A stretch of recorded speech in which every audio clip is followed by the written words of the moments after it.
Contemplations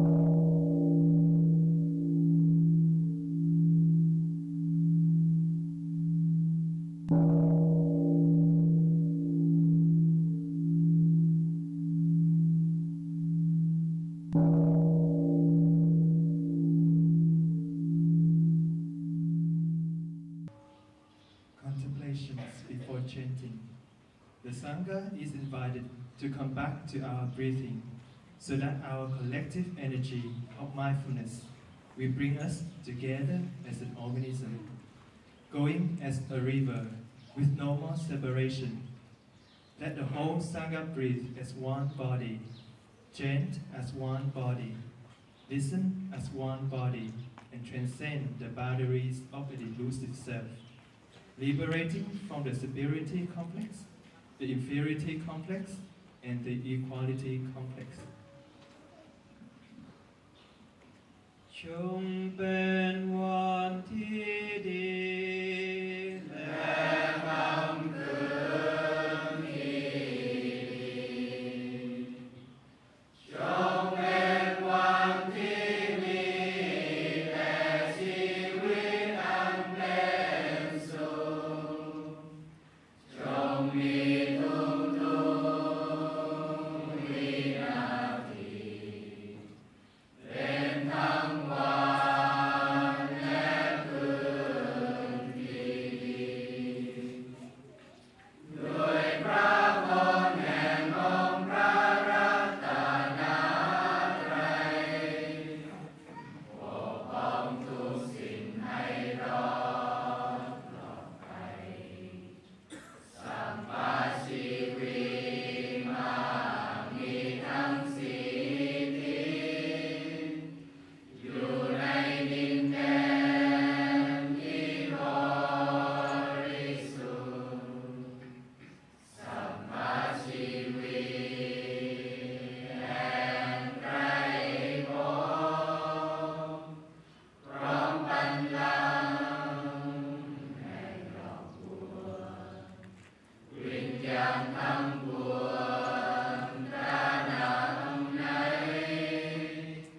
คุณความดีแห่งโพธิสัตว์สัมมาชีวิตที่ดีงามด้วยความสุขโปรดจงบรรลุพระโพธิสัตว์ธรรมประกายเรืองรองของผู้รู้ผู้ตื่นดูดังแสงเยือกเด่นสายส่องนำทางกระจ่างใสดูดังแสงแห่งตะวันแสงทองของปัญญาแผ่ไปทั่วทิศอบรมชีวิตด้วยรักและเมตตาด้วยความเบิกบานและปล่อยวาง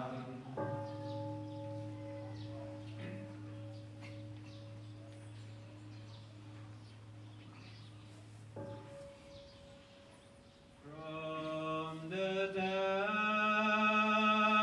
depths of understanding,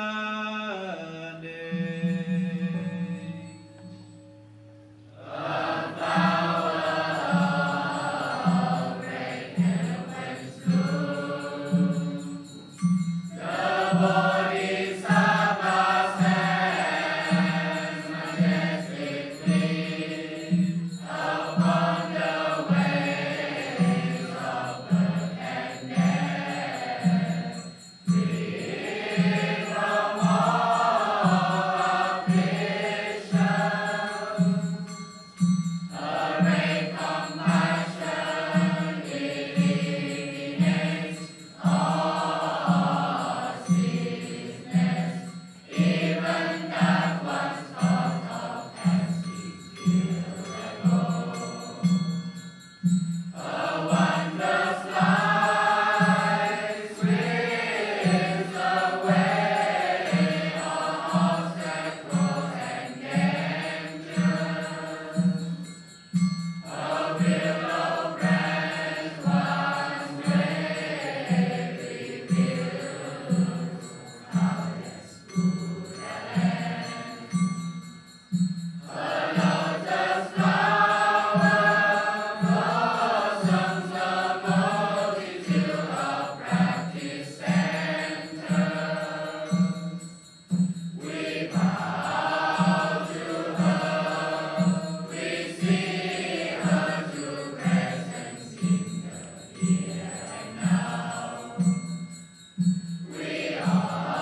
Morning, dear Sangha. Today is the 31st December 2018, and sitting here today, and we are aware that today is the last day of 2018.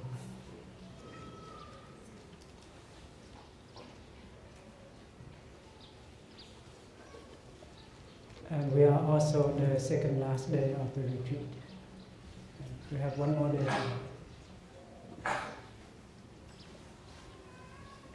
And hopefully in the last 6 days, 5-6 days, each one of us has gained something from the practice.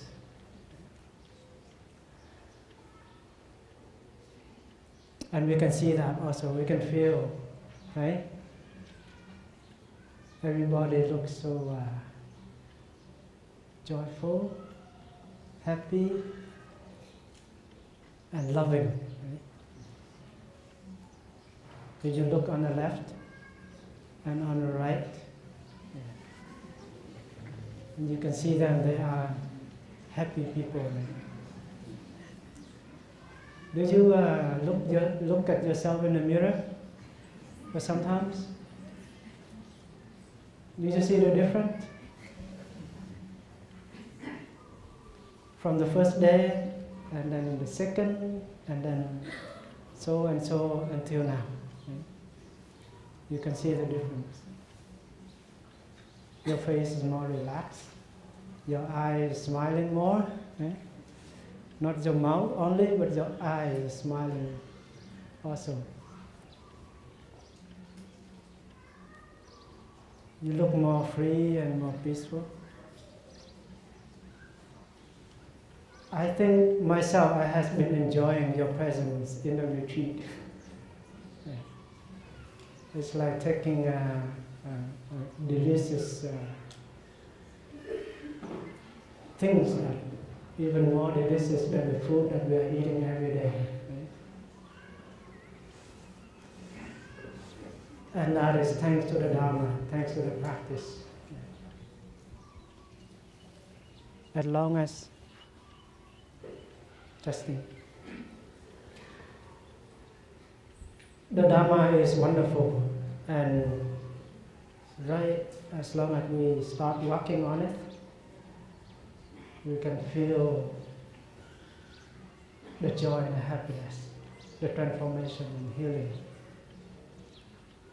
And I think that you have been experiencing this in the last few days, or even previous retreat, right? Today, because there are quite a number of us came just a few days ago, and they have not had the chance to listen to the talk given by the orientation talk and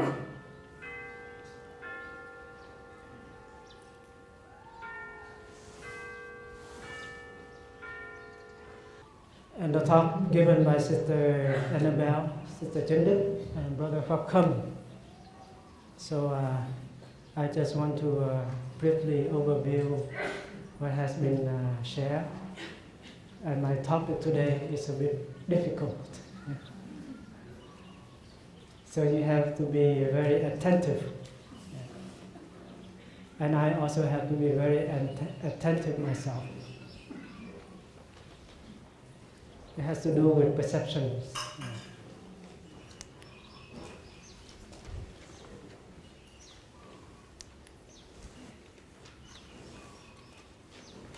So we have learned the 16. Actually, our topic in this retreat is to learn about this, the full awareness of breathing sutra, along with the 4 foundations of mindfulness. And go in the 14 verses, and Thầy Pháp Khâm has gone through 10 verses. And I told him that you talk everything already, so I don't have to say anything more. I have nothing left to say. So, Sister Chendit has shared to us very beautifully how we can take care of our body and our feelings.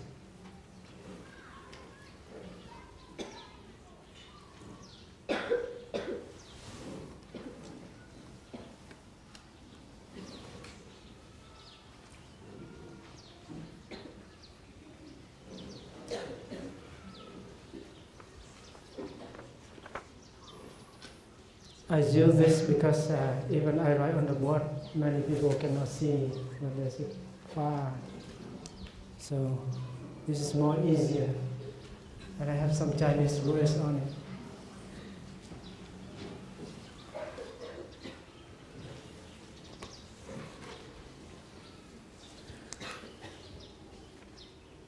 So as we know that meditation is made of two aspects. The first aspect is stopping, right? And the second aspect is deep looking, samatha and vipassana. So when we learn about Buddhist meditation, it should be these two aspects of meditation, and they are together. They can be practiced together. So when you talk about vipassana, you also talk about samatha. And when you talk about samatha, you talk about vipassana. Actually, the Buddha himself does not distinguish in these two aspects. He doesn't say that this is samatha and this is vipassana and should be practiced separately. And thanks to this, when we look into the content of this sutra, full awareness of mindful breathing, Anapanasati Sutta, you can see that they both interact, like a bird with two wings. A bird cannot fly with one wing, right? Has two wings in order to fly. Otherwise, you're dead. So, in order to, you know that mindfulness is a kind of, first of all, it's a seed, right? And it is there in our small consciousness. It is a seed, but it's not it's a solid seed. A seed, and it's also flowing day and night. It's always evolving. It's not a kind of, if you think that the red bean in the storage, in the kitchen, is there, is not activating at all. Actually, it is activating itself. It is constantly changing. And if you put it into the water, warm water for a few days, it gets sprout, right? So mindfulness should be, first of all, it's a seed, and when we become aware of it as a seed, and then when we create a condition for the seed to grow, it can then manifest into something that we call a formation. Formation is a kind of, it manifests into our mind consciousness, and it's moving like energy, like light, and it can shine. So mindfulness helps us to be, so the 16 exercise of mindful breathing begin with the in-breath and out-breath. So when you breathe in, you know that you are breathing in. When you breathe out, you know that you are breathing out. And this is the Buddha had chosen to be the object of mindfulness. And just plainly, simply, just the breath.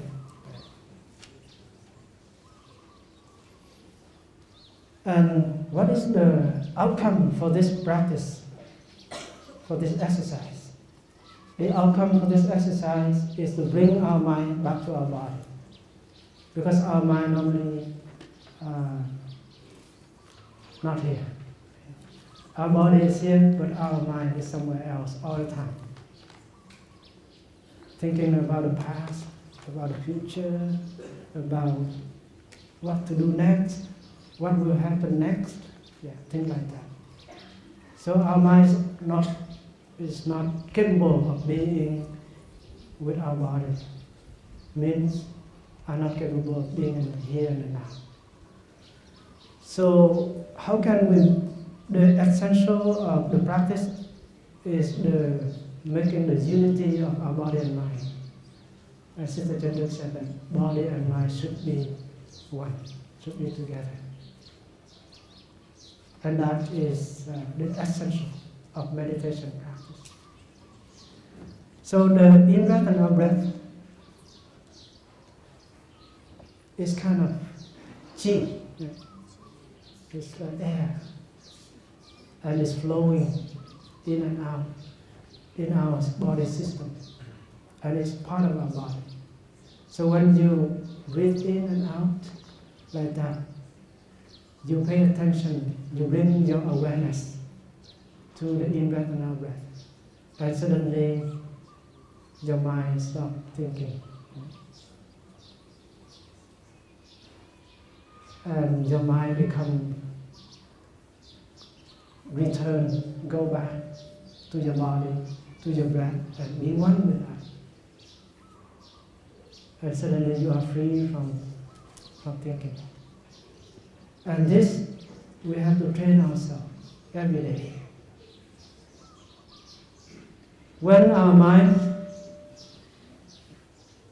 is with our body, we are fully present in the here and now, then we are no longer become victim of the worry, the fear concerning the past, the future, the projects, the busyness. And then the outcome for that practice is you will be able to touch the peace and the joy in the present moment. So the first practice already can help us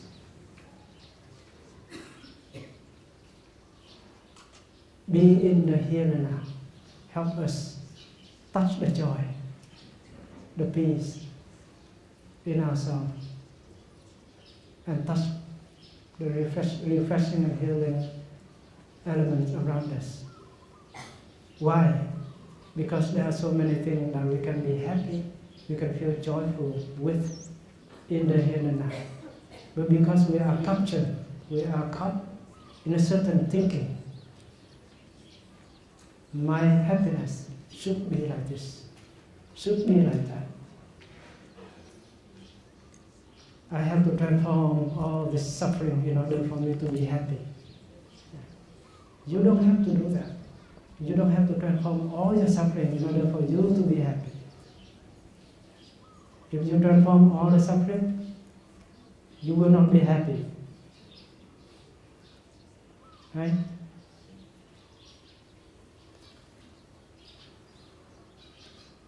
Because suffering is needed for happiness to continue to be cultivated. Right? It's like if you remove all the darkness and if you have only light, you will not be happy, right? Because you cannot sleep. You're going to be awake all day, all night, all day. No dark. So this is the practice of simple recognition, and this will go along with other exercises until the 9th exercise. And it is very important. So when you breathe in and you breathe out, and you be one with your breath, you begin to know the nature of your breath. And then you begin to know how to master your breath. You take care of your breath. Because your breath can be gross, can be fine, can be deep, can be slow, can be hot, can be cold, can be short, can be long. So you have to be able to recognize the nature of your breath. And you will know what kind of nature of your breath that help you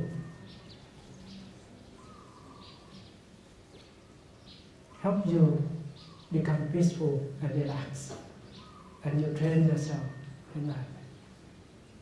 But in meditation, you don't reject, you don't discriminate any breath. Whatever the breathing is happening, however it look like, you just embrace it with mindfulness. So the first in and out breath already set you free from thinking. So the second exercise is following the in-breath all the way through, and following the out-breath all the way through. What does that mean? When you continue to embrace the in-breath and out-breath with mindfulness, continuously, without interruption, your mindfulness continue with your in-breath and out-breath without interruption, that is concentration. So if you want to cultivate concentration, it means bring your mind back to the present moment and stay in the moment. Then you continue to follow your breath and out-breath. Following here does not mean you make effort to follow, because otherwise you will get tired. So it's very important that when the in-breath starts, the air begin to flow into your body. Then you begin aware of it from the beginning until the end. And when your out-breath flow out of your body system, you begin to be aware of it from the beginning until the end. Whether it is short, it is long, it is the length of your breath.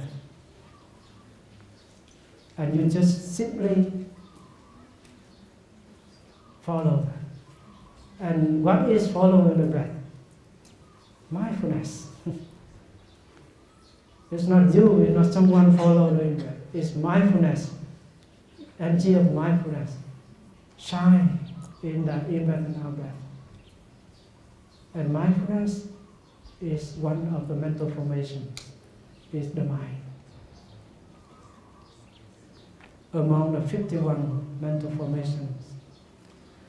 So with these two exercises, in and out, and following the in-breath and out-breath all the way through, it helps you to be fully present in and out.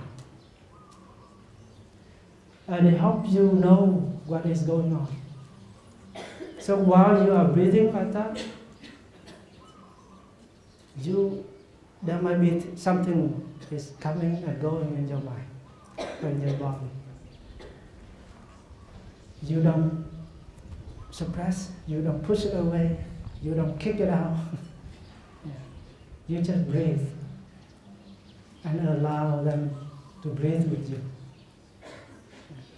So this is a wonderful practice. You don't turn the session of meditation into a battlefield where you use the good, fight the bad. There is no fighting. It's just like aware of what is going on, but you pay attention to your breath.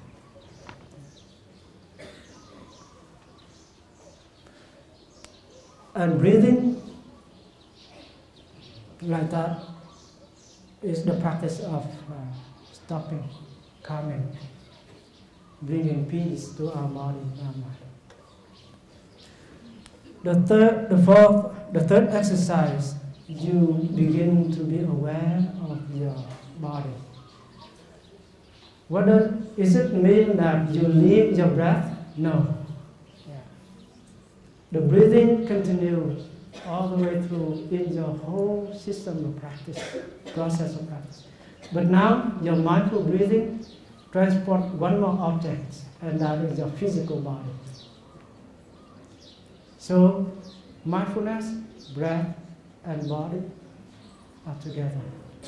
You see. So breathe in, I am aware of my body. Breathe out, I am aware of my body. Because when we are caught into this crazy thinking, you are not aware of your body anymore. When you're caught into projects, when you do something on computers, you get sucked into that screen and you don't notice that there is a body sitting there. Yeah? So from time to time, that is why we are asked to store the bell of mindfulness into our computer, laptop, so that every 15 minutes it's ring and you stop, relax, and breathe. And I'm here with my body. I smile to my body, relax my body. You see? So when you begin aware of your body, you know what is going on in your body. When you walk, you know that you are walking. When you sit down, you know that you are sitting down. When you breathe, you know that you are breathing. When you talk, you know that you are talking. Because there are people who talk and they don't know they are talking. And when there is tension, there is pain in your body, you begin to be aware. When there is no pain, there is no stress, you also begin to aware of it. So this third exercise, first of all, you just simply recognize what is going on in your body. And if there is tension and stress and pain in your body, you go to the fourth exercise. Breathing in, I'm aware of the tension and pain in my body. Breathe out, I relax my body, calm my body. And this is an tịnh thân hành. Because body is a formation. Body is a formation that manifested from our consciousness. And why it is important to know it is a formation. It is part of the five aggregates, and it is one of the rivers among the five rivers of our mind, our beings. It is a formation, that is why it's flowing all the time. Not only our mind is moving, flowing, but our body is flowing all the time. It's changing constantly. So that is why when you are aware of your tension and your stress or your pain, you notice that it's also changing. It's moving. And that is why you bring mindfulness into that area to help us to calm down and bring in moment relaxation, calmness into our body. Our body can be very agitated or restless. Our mind is restless, but our body also restless. And that's restlessness due to the habit energy of running, of longing for something. When we are longing for something, we are not at peace with our body, with our mind. And people nowadays have a big problem of longing for something. And that brings a lot of stress, right? As a meditator, you also sit there for 10 hours and longing for moment of satori, moment of enlightenment to come. And you sit for 10 years, it seems that enlightenment doesn't come yet, right? And you are still longing for that, and become anxiety, stress, and you become restless. If you are running after for something, you're longing for something to come, which you believe that your true happiness, and it seems it doesn't come. 40 years, 50 years now, I'm almost getting there to the cemetery, but moment of happiness doesn't come yet. So anxiety is there, very strong. And that makes us not at peace with our body. So this kind of thing we have to recognize, right? And calm our body. Breathing in, I calm my body. Breathing out, I calm my body. Breathing in, I embrace my pain. Breathing out, I embrace my pain. With love, with compassion. No rejecting. So when we have pain somewhere, you also practice this. And this is the Buddha taught us. First of all, we have to learn how to relax. So we can just give the Dharma talk on this area for 3 talks. It's a lot to learn about our body. But I have to go.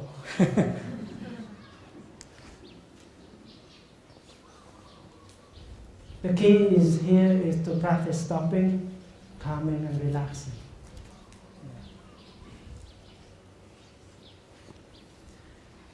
Because we know that some of our feelings, good feelings or bad feelings, are coming from our body, and sometimes come from our wrong perceptions. So we come to the part of caring for our feelings. And feeling is also one of our mental formation. It's part of our 5 aggregates. But because it is so dominant in our daily life, that is why the Buddha split it into one of the 5 aggregates for us to recognize and to practice. Because feelings is there all the time, flowing night and day. And Thayakam already talked about there are different kinds of feelings. And in this Mindful Breathing Sutra, the Buddha, on the 5th exercise, he helped us to practice, to be aware of the joy that we can touch in every moment we want. So breathing in, I'm aware of the joy. So I generate the joy. Right? And breathing out, I generate joy. Breathing in, I generate happiness. breathing out, I generate happiness. And many of us are afraid of touching the joy and happiness when you are practicing meditation or Buddhism, because joy and happiness, and there are many conditions for us to be happy with. But joy is the moment that you begin to see, right? You see there is the capacity, there is the condition for you to be happy, to feel joyful. And that is why in joy there is still excitement. Right? There is not so much of the energy of calmness, of bliss. It's like when you are so hungry, right? And your body is shaking, but you look into the dining, the food serving hall, and you see so many food on the table. The joy comes, right? And still a lot of excitement. But when you come there and you get the food and you eat it, and you feel so good about it. Yeah. You feel satisfied. Your stomach is no more hungry. And that is happiness. So happiness is kind of you directly experiencing it. And you feel the calm, the peace, the satisfaction. So that is why there is a little bit different between joy and happiness. And mindfulness helps us to recognize that you have plenty of joy in you and around you. And if you are able to taste it, you will touch happiness. So joy and happiness can make us uplifting and happy. So we stop blaming about life. It doesn't mean that we don't have suffering, but we need some amount of joy and happiness in order to embrace and take care of our suffering. We have enough energy to go further into the practice. You see, the Buddha is very scientific. And in this practice, there is a practice of letting go. Joy and happiness born from the practice of letting go. And many of us have a certain idea of happiness, and we are not able to let go of. Especially business people. They are so rich, and they don't think that they are happy. They want to be more rich. So they open this company, open that company, open this clinics. They have so many business. That is why they are busyness. You see, so the practice is to be businesslessness. It means that if you have so many business, let go some of them, so that you become less busy. You become busy less. So when you are able to let go, then the peace, the space you have, and you have the capacity to live your life deeply. You have time to love and to enjoy life, right? The seventh exercise now come to the part. It's more difficult. Feelings. And this is namely painful feelings. Sometimes joyful feeling can be very exciting. It's like you play a lotto, right? And you win the lotto, maybe 10 million US dollars. Oh my God. You faint. That is also dangerous. And when you get the money, fear comes along, right? People will come and kill you to get the money from you. So aware of the feelings, because feeling is one of the mental formation among 51 mental formations. It is formation, but it is about feelings. And there are, sometimes you have anger, sometimes you have strong emotions, sometimes you have anxiety. It's come up and become so dominant in your mind and affect your body as well. So you breathe in, you find a place to sit down, or you take a walk. You breathe in, I'm aware of my feelings. Breathe out. I smile to my feelings. Okay? And you know that feeling is just one mental formation among many wonderful formations. There are at least 51 in Buddhist psychology, Buddhist study of the mind. So you don't have to die, because of that one mental formation, namely your anger or your strong emotion, your despair. And you know that the feelings come, stay for a little bit and will go away. It's just like a storm, come, destroy something, and it will go away. It doesn't stay there forever, because everything is constantly changing. So you don't have to die, because it is a formation. That is why it is a conditioned thing. And because it is a conditioned thing, that is why it can be changed. Right? It's not something solid. So that is why the 7th exercise, you just simply recognize there is this feeling in me. And then the 8 exercises is that breathe in, I embrace, I calm my feelings. Breathe out, I embrace, I calm my feelings. This is the practice of non-violence towards ourselves.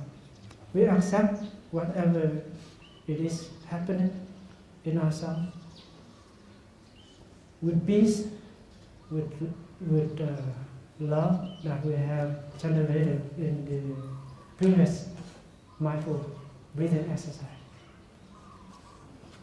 And then slowly it will come down, and you will be able to feel the peace, the stability in your mind, in your body. So in this practice, you practice accepting. So the Buddha taught us how to embrace, to accept, and to calm our feelings. In this way, you don't run away. You don't suppress, but you don't run away. You don't reject. Because if you run away, you have no chance. If you suppress, you also will have no chance.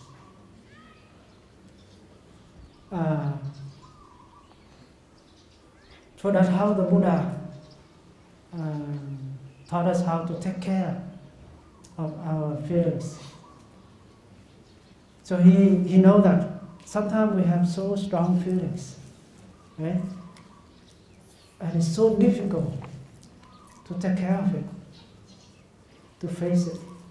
So the Buddha taught us how to pay attention to what is beautiful, nourishing, and healing. So the 5th and the 6th exercise is to do that. So we have enough strength in order to embrace and take care of our suffering.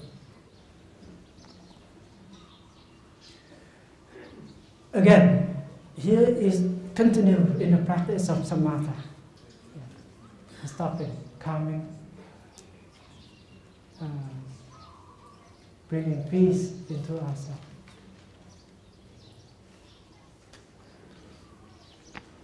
And during this practice, we can also touch the joy and happiness and the peace and the relaxation in ourselves and around us. So you see, the Buddha, he's very compassionate to us. And the next domain of our practice is caring for our minds. Aware of the activities of my mind. So mind here is also mental formation, but feelings is one. Do you know how many kind of minds we have? Let me read it to you. But I think we'll put on the, I think available on the website. So you have to go up and take it. Available in Chinese, Vietnamese, English, Sanskrit, Francais. There are 51. And they are 5 universals: contact, attention, feeling, perception, volition. 5. Another 5 particulars, mental formation: intention, determination, mindfulness, concentration, insight. 11 wholesome mental formation: faith, inner shame, shame before others, absence of craving, absence of hatred, absence of ignorance, diligence, energy, tranquility, ease, vigilance, energy, equanimity, non-harming. That's it. Now come to the part. Wholesome mental formation.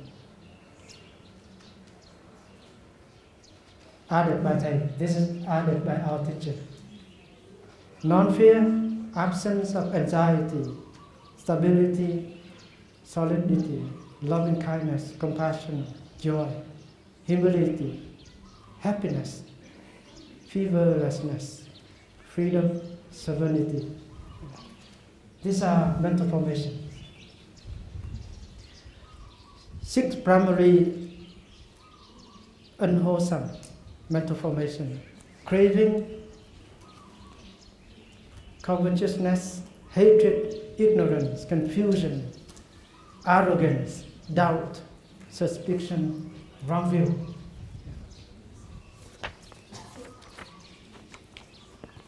You can get it later on. 20 secondary unwholesome mental formations.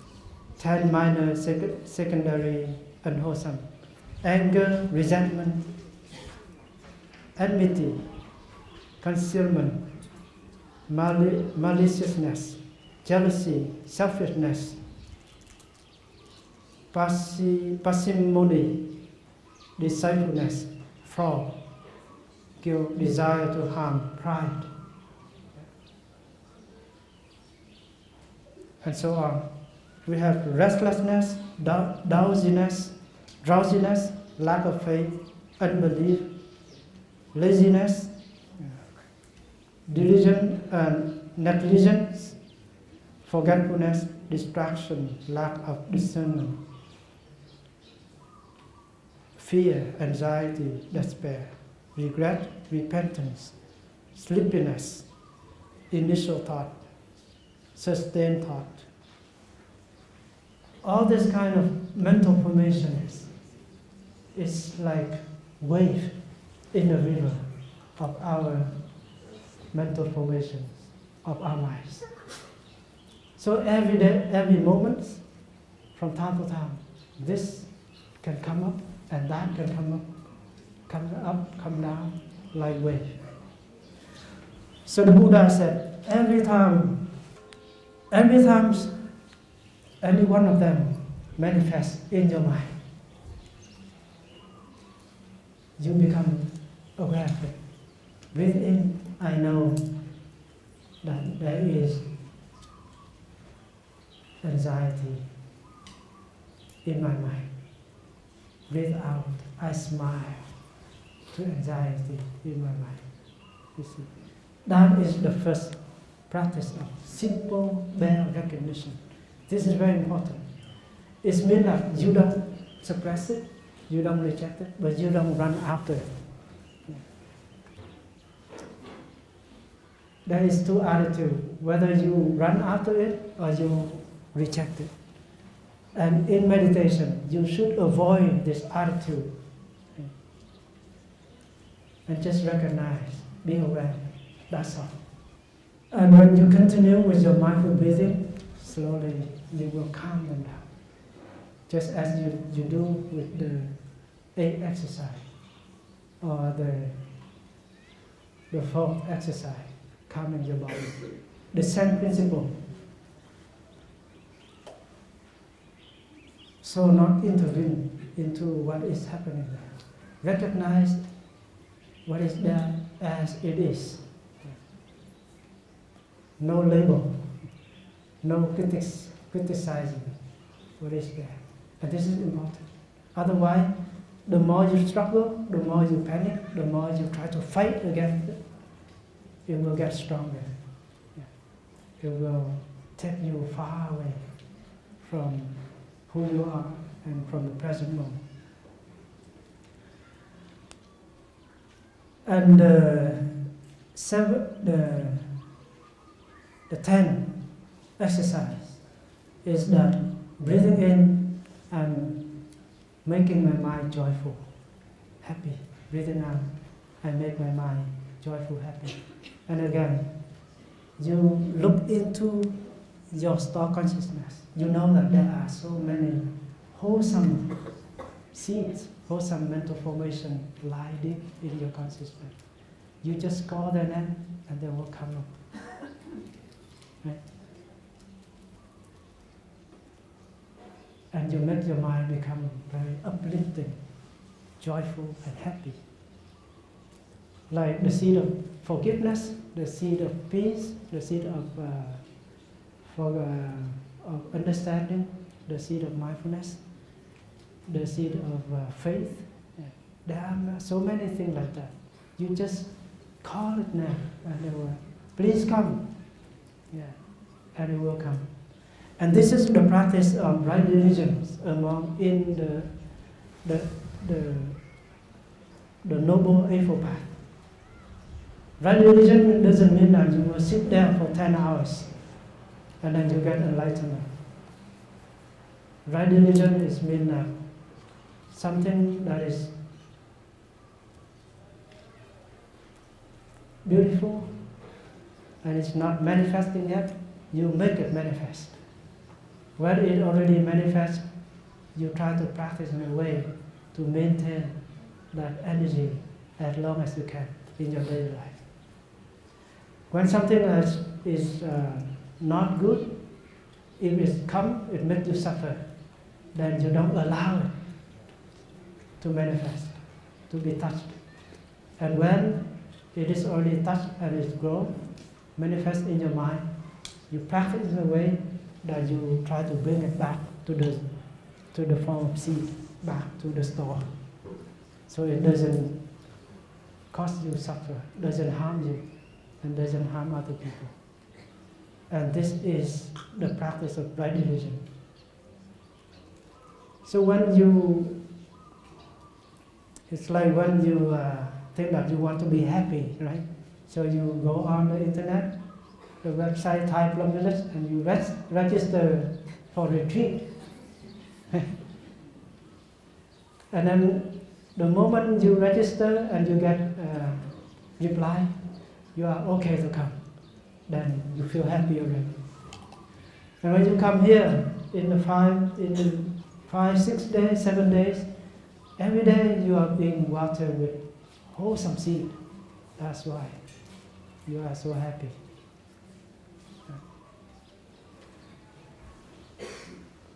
So that is the practice. And we have to practice this exercise very often so that we can keep ourselves balanced and feeling uplifting, joyful.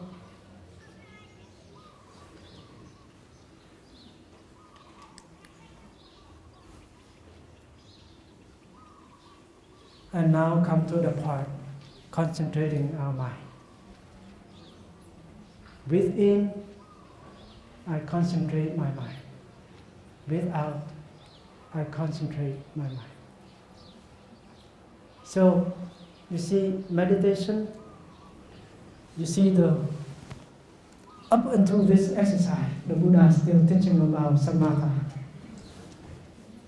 Stopping, calming, concentrating.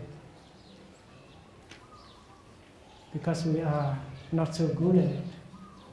We are always live in forgetfulness.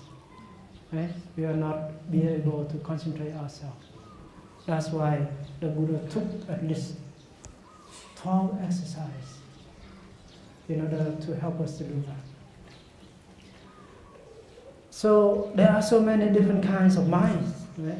For instance, like you have the seed of anger, and it is bothering you. And anger come and go, come and go. When it comes, you calm a little bit, and then something else happens. Right? And then you are with your anger, and suddenly your mind flies to something else, and flies to something else. So you are not there, concentrated on the anger. That's why you know that the anger is there. You know a little bit about your anger, but you don't understand deeply the nature of your anger, the roots of your anger. So if you want to understand the roots, the nature of your anger, you have to be with your anger as long as you can. That is why it's like you bring that mental formation, namely your anger, into the zone of mindfulness and allow that energy of mindfulness to embrace your object, namely anger.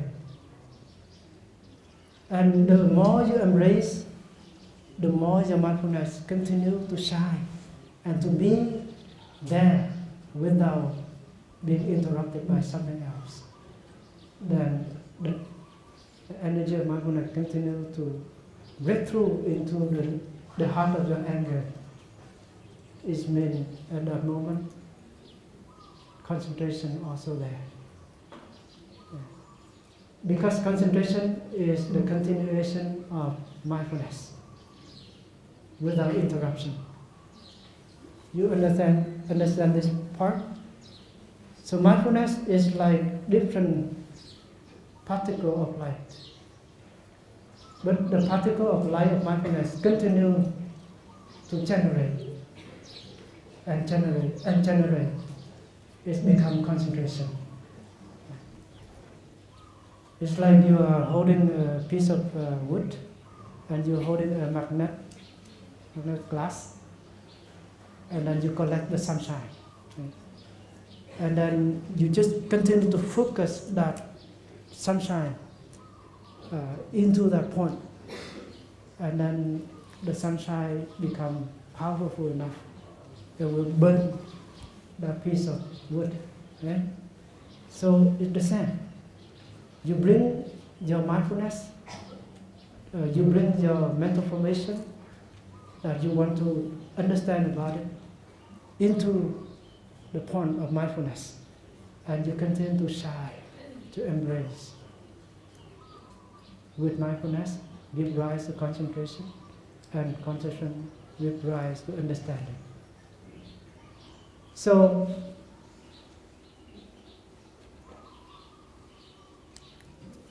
when mindfulness and concentration is strong, and you shine, and you penetrate into the nature of your mental formation, namely your anger, you begin to understand. Maybe your anger First of all, you have a seed of anger in you. That's why you get angry, right?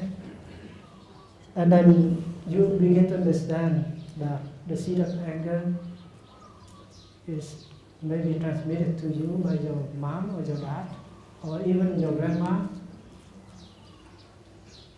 And look deeply into the seed of anger. You also see that the seed of anger of your mom and your dad and in you are also transmitted from your society or their society. See? Because they live in certain environment, the seed of anger is water.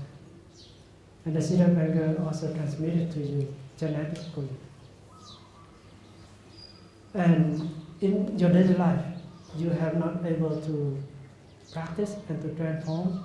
And in their life, I mean your mom, your dad, your grandma, your ancestors, have not been able to transform a seed of anger.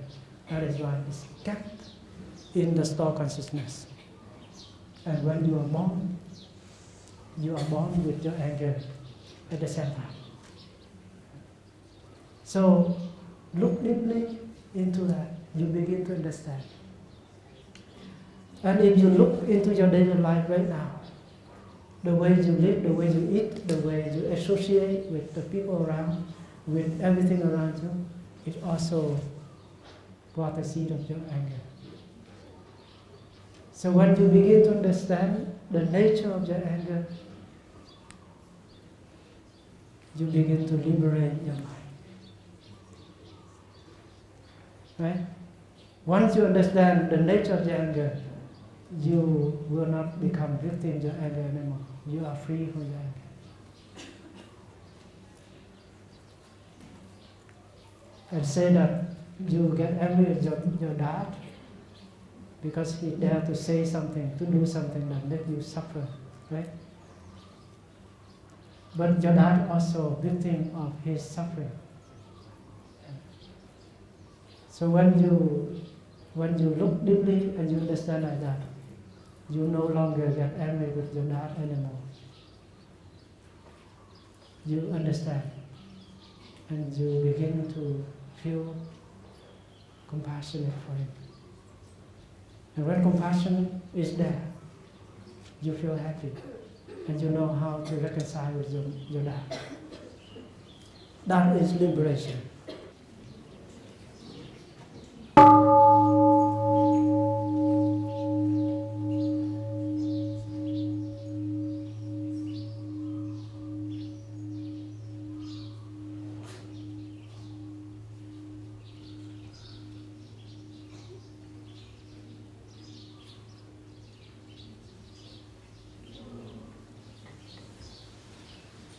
So there are two kind of different ways to understand about concentration. So when you meditate, there are people think that when you sit meditation, you have to enter samadhi, right? Enter concentration. And sometimes, like Thầy said, that there are people who sit in concentration and for hours or for days, and sometimes the bird make the net on their head and they don't know. But concentration here is mean that you learn how to focus your mind. You learn how to have tranquility and peaceful in your mind. You learn to focus your mind.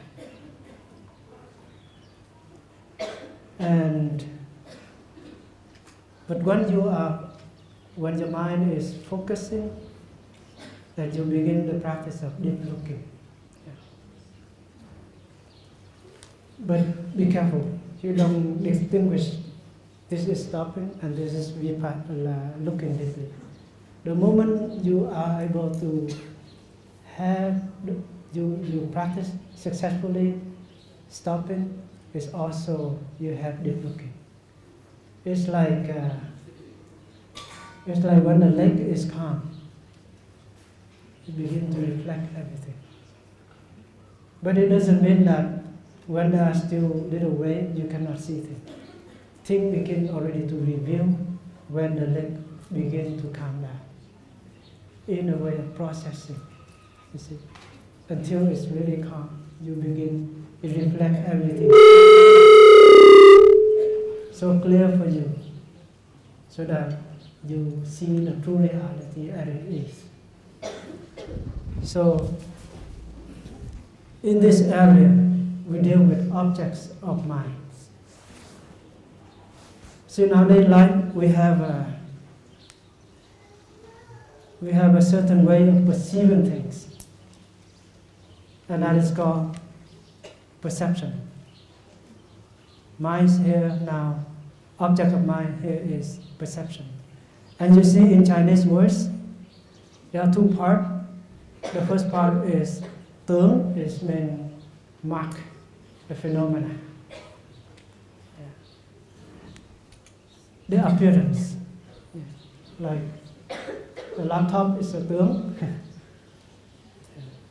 The thing. This body is a mark. The flower is an appearance, the mark. Below is the word mind. Mind here is the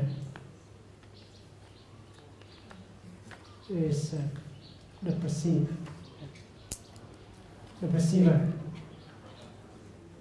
That is the mind, the knowing, reaching out and know something out there.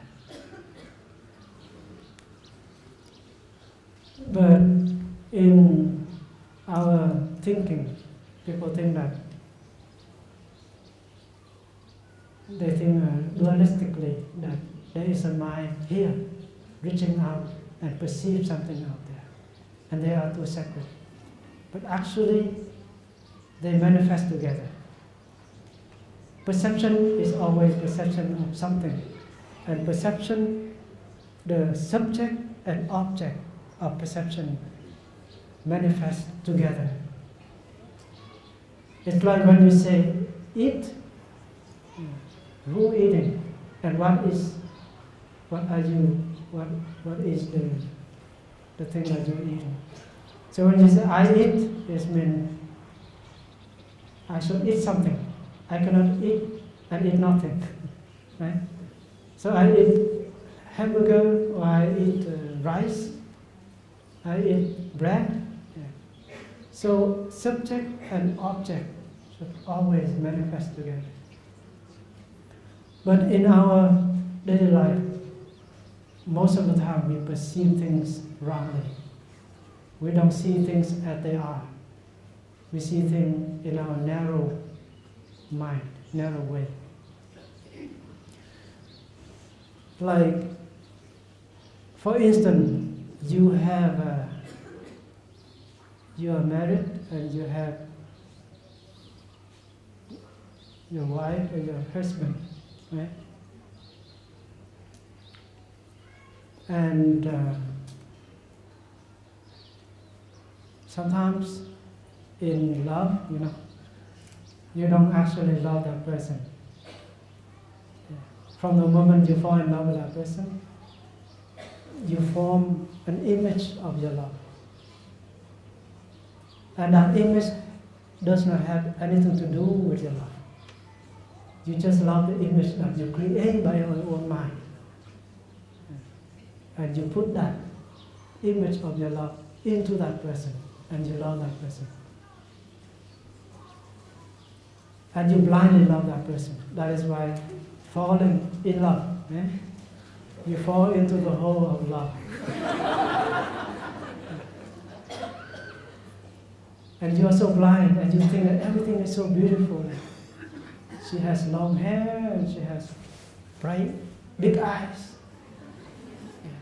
But that long hair, that big eyes, has been there in your mind, has been planted long time ago.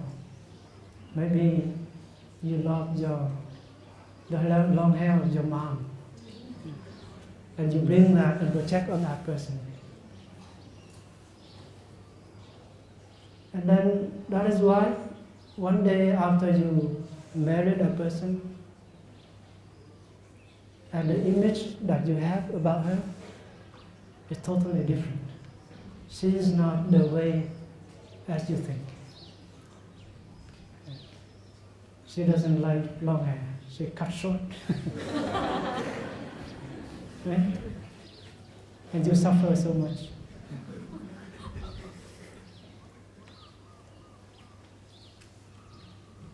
And that is why you have to be careful with your perception. Do you really love that person, or you only love that person that you are constructed by your own mind? And the Buddha said, most of the time, at least 99%, we are constructed the image in our mind. And we could check that on the person.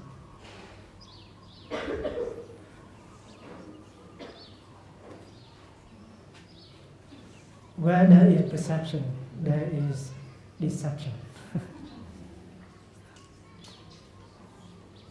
That's the Buddha taught in the Diamond Sutra.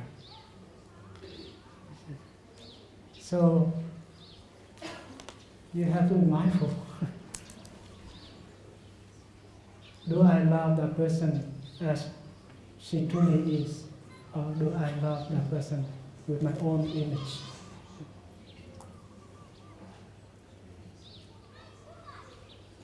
And in that way, you open your mind to explore, to learn about the object of your love, namely your partner, your wife, your husband, so that you have more chance to understand him or her better.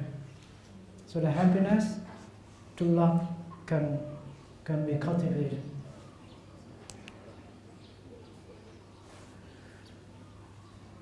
In every mental formation, every object of your perception, you have to look deeply to understand the nature of it. And first, you have to see that its nature is impermanence. Impermanence is wonderful. But there are people who are afraid of impermanence. Because we don't want things to be changing all the time. We want to be everything stable.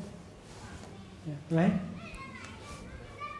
If you love someone and that someone is changing all the time, today is sad, tomorrow he feel happy, and tomorrow he feel love, the next day he feel hate, and you suffer so much, right?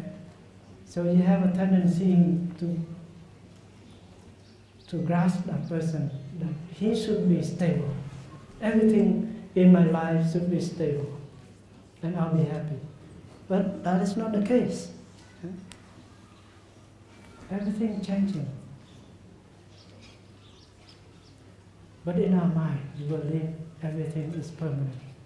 That is why we suffer. Because your loved one can be a very lovely person today, tomorrow, next day. But there are some days that he's not lovely. Right? But you already caught into this image that he should be lovely. I cannot bear that he's not lovely. So you suffer with that.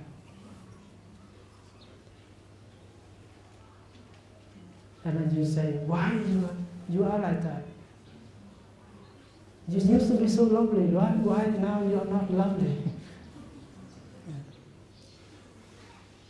And if he's practicing, then he lies in impermanence. Right? I will be lovely again. Don't worry.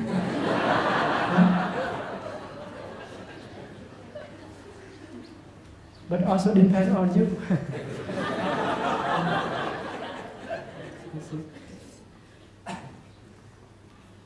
And impermanence help us to know that whether he is not lovely, even 1 year already, he will be lovely because he is in the nature of changing. And you are creating a kind of condition to help him change. Right? You don't force him change, but you create conditions to interact in order for helping him to change. And because it is impermanent, that is why you learn how to appreciate life more. You live deeply every moment, so that you don't feel regret after. Right? If you don't appreciate your mom, your dad, your brother, sister, your partner, your wife, your husband, your children, one day it will disappear, and you don't know when. Right? It can be 80 years later, but it can be tomorrow, or it can be today. It can be in the next few hours. You never know, right? That is why insight of impermanence helps you to appreciate what is there dearly, and you will do the best you can in order to bring joy and happiness to him or to her. If you are busy, you have no time for him or for her, you have to arrange your time. Let go some work, some business, in order to be there for him or for her. That is the insight of impermanence. Help you know how to live your life deeply. So that is the goodness of impermanence. Right? And if you have a block of suffering that has been there for 5 years already, and is still there, you know that it can be changed. You have hope about it, because its nature is changing. Nothing can remain the same. The only thing that you need to put yourself in a right condition, in a right environment, to help it change. So, impermanence is the essence of life. So you don't blame about impermanence. But we all understand about it, theoretically. But we have to learn how to put it into a kind of concentration. So impermanence should be a concentration. So you don't just listen to Dharma talk, or you sit in meditation and you see the nature of impermanence. And outside of that, you see no impermanence. You only see permanence. And that is, when you are out of the life of impermanence, then you will suffer, and you will make others suffer. You live in fear and anxiety and hopeless. Right? So impermanence should be maintained as a concentration practice. Mindfulness of impermanence, concentration on impermanence, that will help us to transform ourselves and make life more easy. When you understand about impermanence, you also understand about non-self.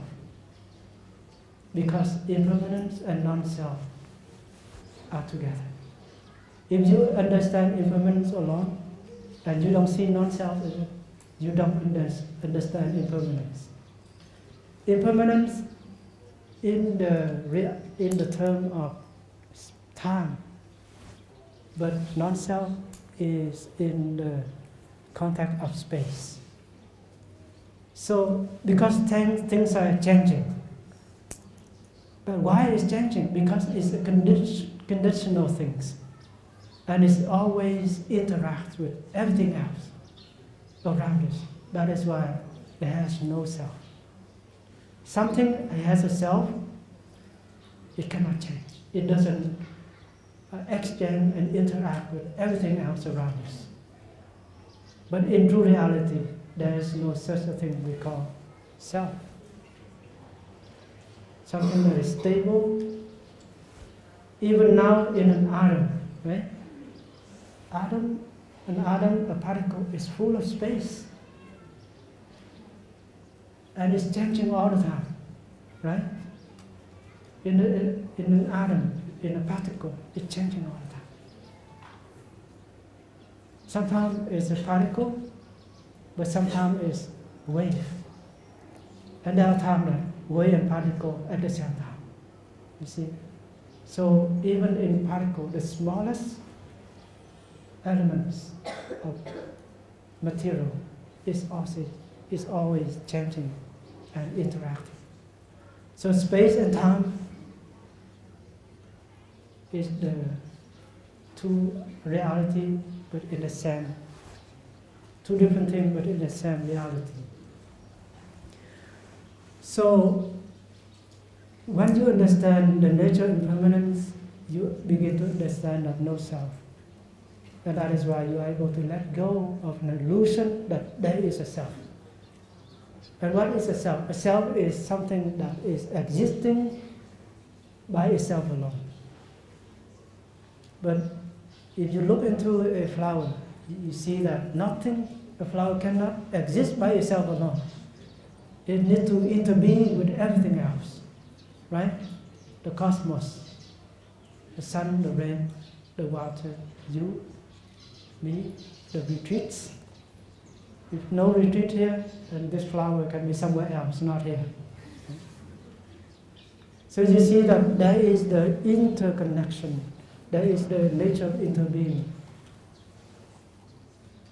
Is happening. But looking deeply into it, you see no self.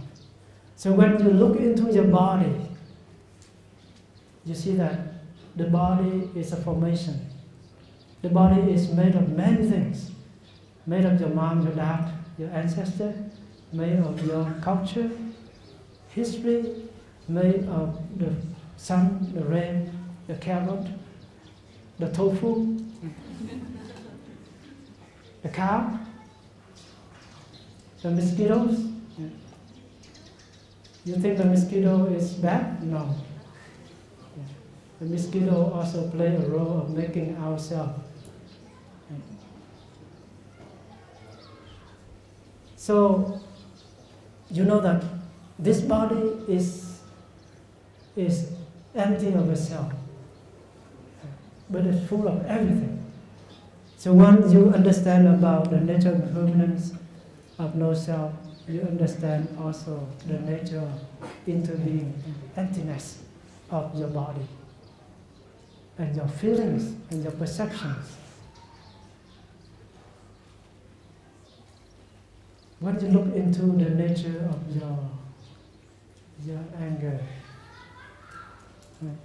you see the anger is empty of itself. And when you empty that self, idea of self in your anger, you begin to see that it's no longer an anger. It's a little bit of everything. And when you begin to see that, you understand the nature of anger. And you are no longer get angry anymore. You look into your father, you see that he's an angry person, right? And you don't like that. And because he's an angry person, that way he made your mom, he made you suffer. But you look deeply into the nature of the anger of your father. You begin to see that anger is made of many things. Made of his society, made of his culture, made of his people around him, made of war, made of conflicts, made of poverty, made of everything. Made of the violent movies. You see, everything in there. So you look into that, you begin to understand the nature of the anger. You don't get angry of your father anymore. You know that he is someone that needs help, not punishment. So, understanding about the nature of impermanent and non-self helps you free from mental formation called anger. And peace and love, compassion is there. And there's opportunity for us to generate happiness and harmony.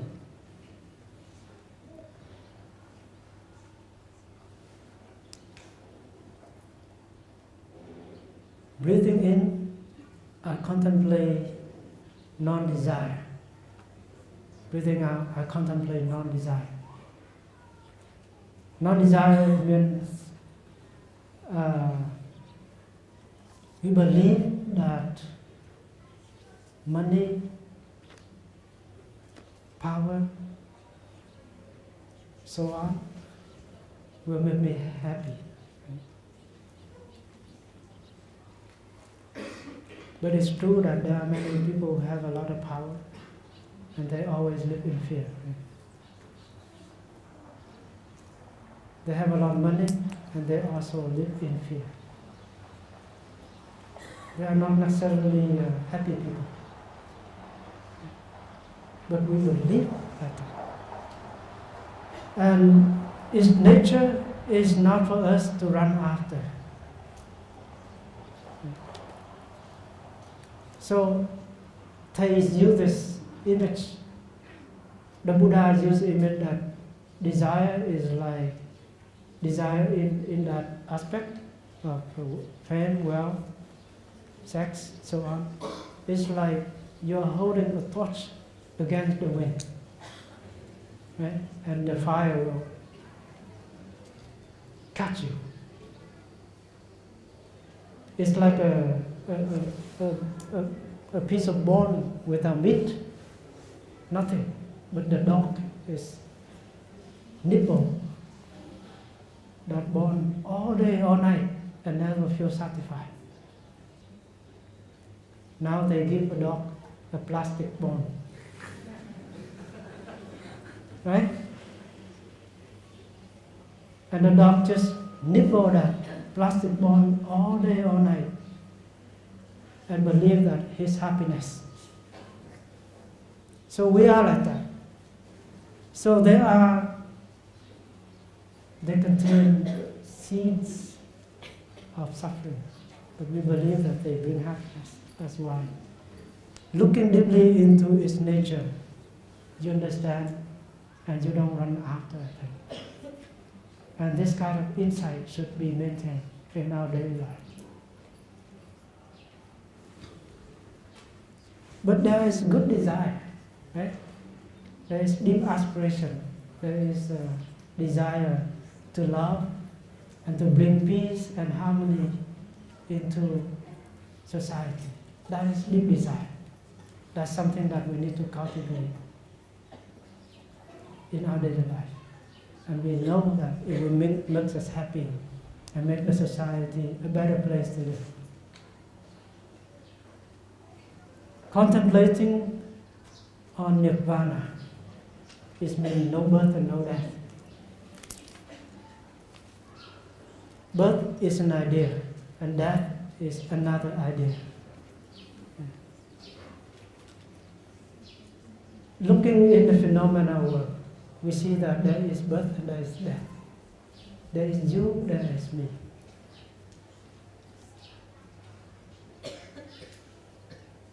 But if you look deeply into the phenomena, you can be able to touch the nature of no birth and no death. In the phenomena world, in the historical dimension, in the worldly truth, you see that things look like it's coming and going. There is birth and there is death. But when you look deeply into the nature, you see that the nature of birth and death, you touch the nature of no birth and no death. For instance, if you look into the wave, right, you see that wave has a beginning and has an end, has coming and going, go up, high and low, big and small. And that is the historical, that is the phenomenal world. But if you look deeply into the wave and you touch the water, and the water is free from coming and going, high and low, birth and death, right? Water does not belong to that category of our mental construction in terms of idea of birth and death, big and small, high and low, beautiful and less beautiful. So Nirvana means that it is the extinction of all notions and ideas, including notion of birth and death, coming and going, high and low, big and small, pure and not pure, good and bad. Nirvana does not belong to any of this category.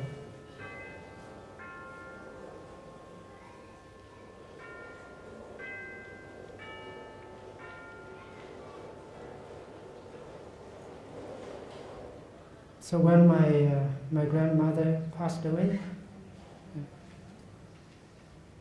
in 2009, and she's the one that I know only in my family, grandmother and grandfather, because they died before I was born or I was small. Only my grandmother is the one that I know, so I love her a lot. But one day she passed away. I was not there. I was in Canada. So I called on the phone and I talked to her for 1 hour about many good things. And then my sister, also a nun, and other monks and nuns and my family members surround her and talk with her. And she feels very calm. She has a habit energy of holding money. And we believe that if at the moment of dying and she still holds money, she will not born into a happy land. Right? So we try to help her to let go of that habit energy. And finally she does. She did. And one time, when we have breakfast, and then my sister was sitting next to her, she was lying on that,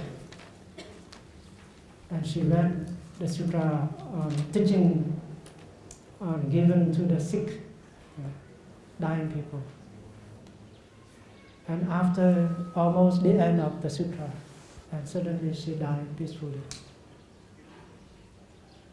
But before that, before she died, she told us that she is a hero. She said, I am a hero. Because she lived up to 100 years old. And she has 16 children, but 11 of them died. Only 5 survived. And you understand why she said that. And she still lives a happy person, happily her life. Very strong woman, and she was able to overcome the fear of dying. So when I practice and I look into myself and in her, and I know that at first I feel not easy with myself because I love her so much. I want her to remain a few more years, but life is impermanent. So I look into myself and I see that I also, part of her is there in me.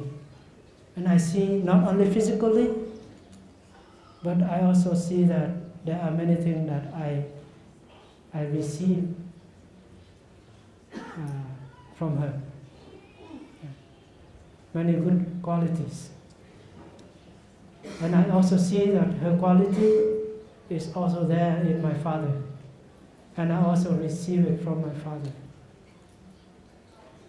So, looking deeply, you see that we have continued our grandma or our mom in many different ways. physically and mentally. And seeing like that, you begin to see there is no death. And if you see no death, you also see no birth. Because birth and death are two things in the same reality. And one day I was dreaming about her after like 6 months of her passed away. And I saw her appear in my dream with an old lady, and she told me, I never die. And suddenly, after that sentence, she uttered that words, her body transformed into a new baby. It was amazing. It just meant that my consciousness has been able to touch that reality of no birth and no death. I wake up, I was so happy. You see? So,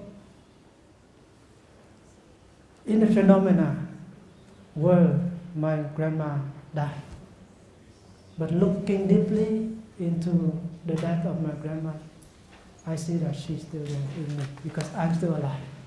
So I'm part of her, and she is part of me. So when she died, I die. But when I live, she lives.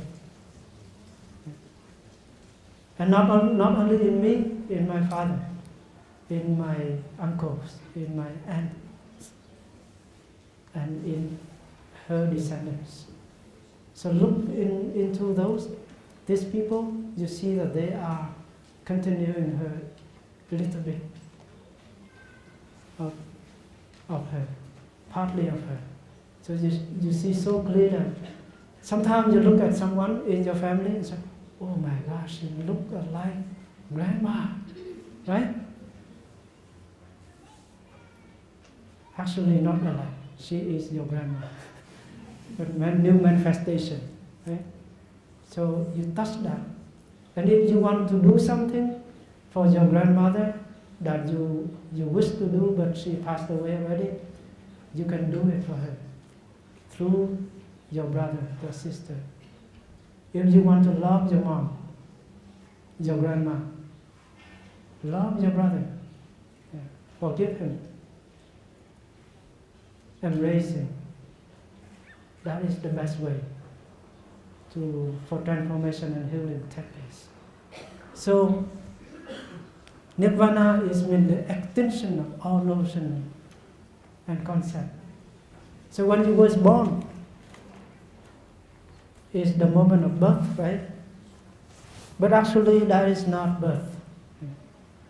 Before you was born, you has been there in the womb of your mom, at least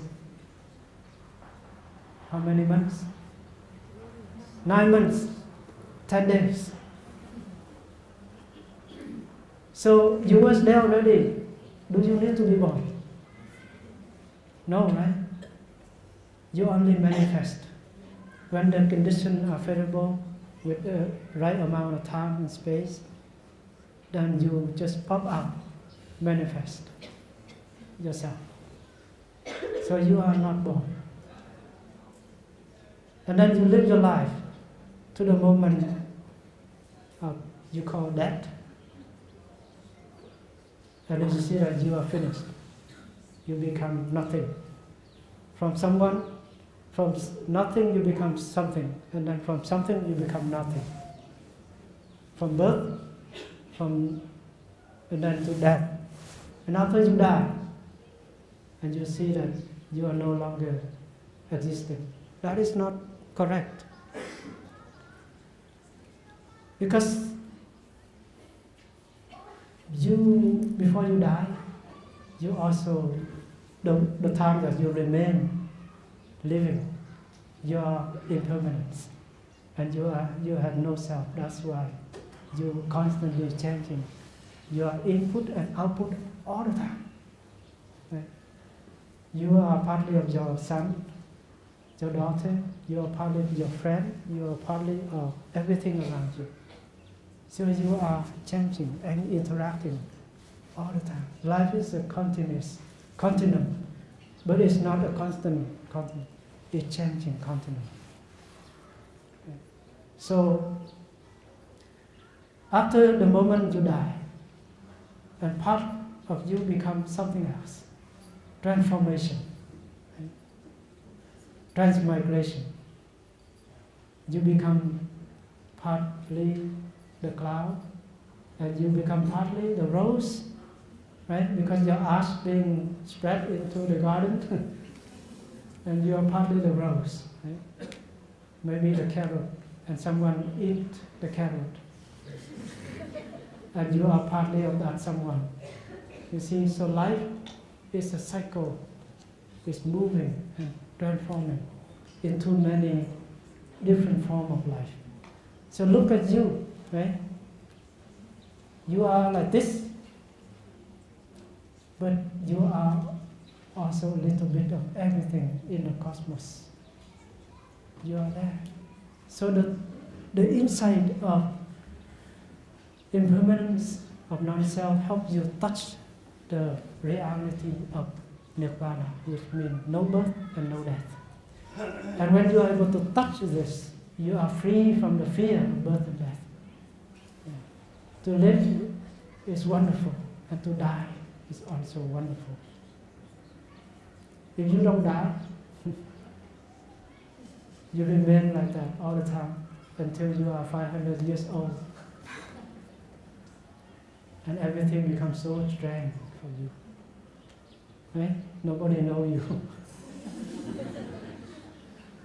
So you have to change. But you change a new form of life. And it's amazing. You are you, but you are also part of everything in the cosmos. And you can recognize yourself in your true reality. So Nirvana helps you to be free from the fear of birth and death coming and going. This fear is there, and it makes us suffer. So, Nirvana is not a place where you go there. Nirvana is a reality that can be touched in the here and now. In your step you make, in your breath you take. And when you are sitting here, if you have insight of non-self, of impermanence, of interbeings, of emptiness, you know that a long whole history ancestors are sitting here with you at the same time. Because in emptiness, you have no self. You have no self, that is why you are full of everything. So Nirvana is an absence of something, but at the same time is full of everything. Right? So the absence of a separate self-entity, but it is full of life. That is true emptiness. So you are empty of a self, but you are full of everything. It means your mother, your father, your grandmother, the star, the moon, the river, the mountains are there, sitting in you. This is the insight of the one container all in Avatamsaka Sutra. Avatamsaka Sutra talk about the realm of no birth and no death, of the whole universe as whole. So the practice of meditation is to be free from this idea, concept and notion about birth and death, coming and going, good and bad. So when you see someone is so bad, you know that you are partly him. Right? If you look at a criminal, you know that you are partly a criminal as well. So you don't see that I am a good person and he is a criminal. No, you are partly a criminal, because that someone so-called criminal, you are playing a part of it. You are contributing to something that through your thinking, your action, your way of life that make him a criminal. Yeah. So look deeply into a criminal, you see that there is a non-criminal element, and you are part of it. And look into yourself, you see that the criminal is also part of you. So, see in that way, you don't discriminate the criminal, and you have compassion for it. And you have, if possible, you can help him transform. Right? Because in Lotus Sutra, everything bear the Buddha nature. So the criminal also has Buddha nature. So we have to help him, to help the Buddha nature in him grow.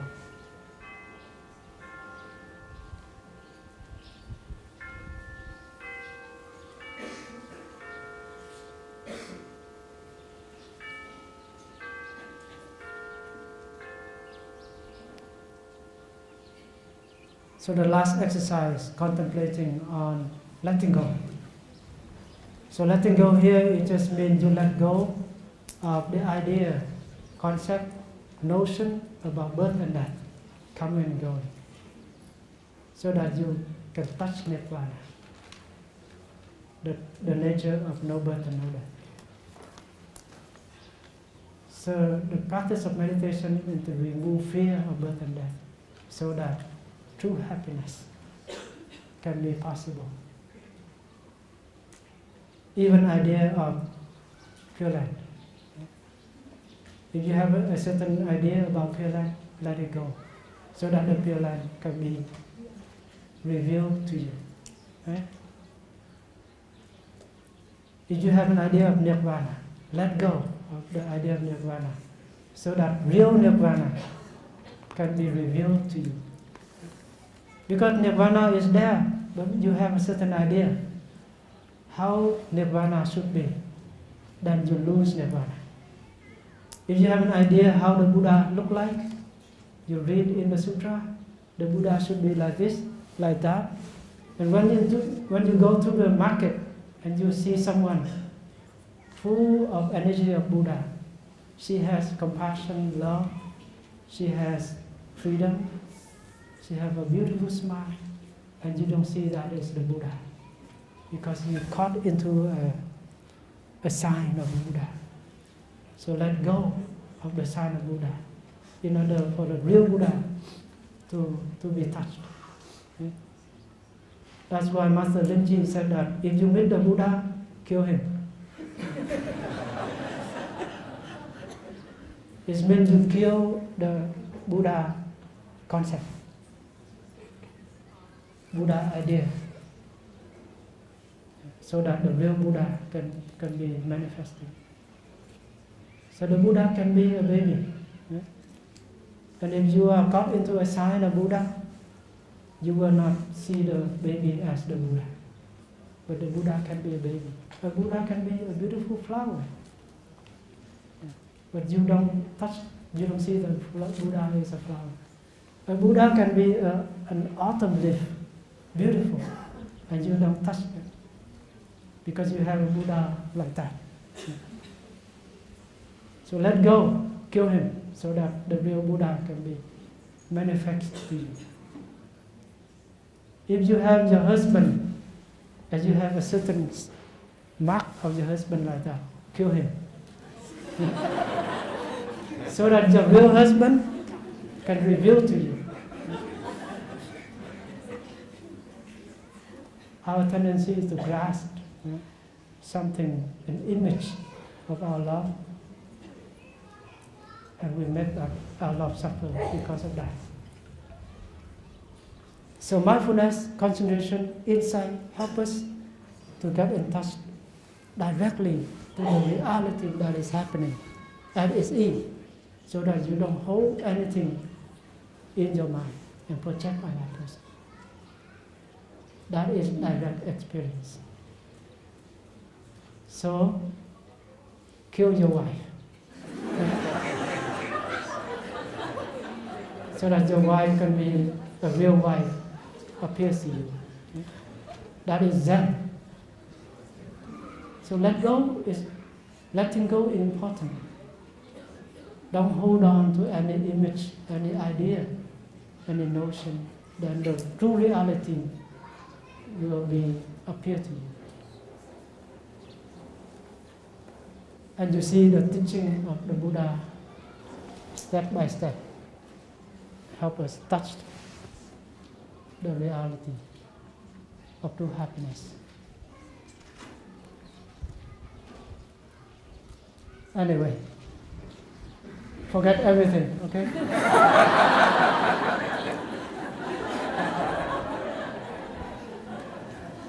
I wanted to sing a song, but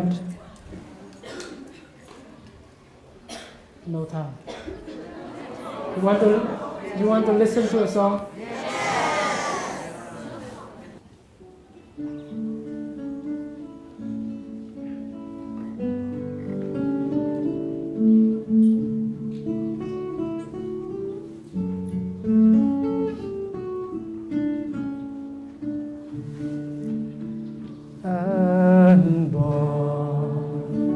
Indestructible, unborn and indestructible, beyond time and space, beyond time and space. This body and this feeling was transmitted to me by my mother and my father, by my teachers, my friends, and all living beings, unborn and indestructible, unborn and indestructible, beyond time and space, beyond time and space. And that which is transmitted is no less than the transmitter. And I who receive the transmission, what am I but that which is transmitted to me? Indestructible, unborn and indestructible, beyond time and space, beyond time and space. I am my mother, I am my father, I am my teacher, my friends, I am one, and yet I am many, I am none, I am all, no beginning and all, indestructible, unborn and indestructible, beyond time and space, beyond time and space.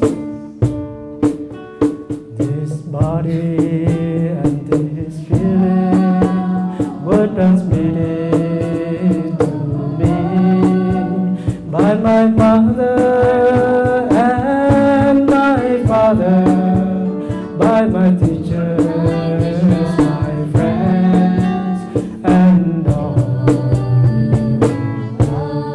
living indestructible, unborn and indestructible, beyond time and space, beyond time and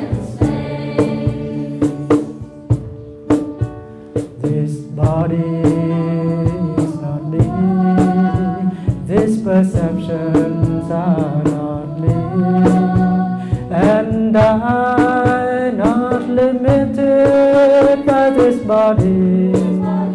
I am one with all life. I am always free. I am born and indestructible.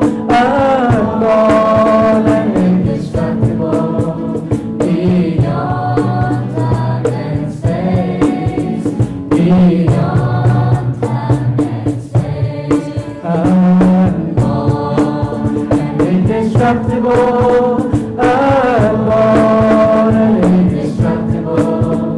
Beyond time and space. Beyond time and space. Beyond time and space. Beyond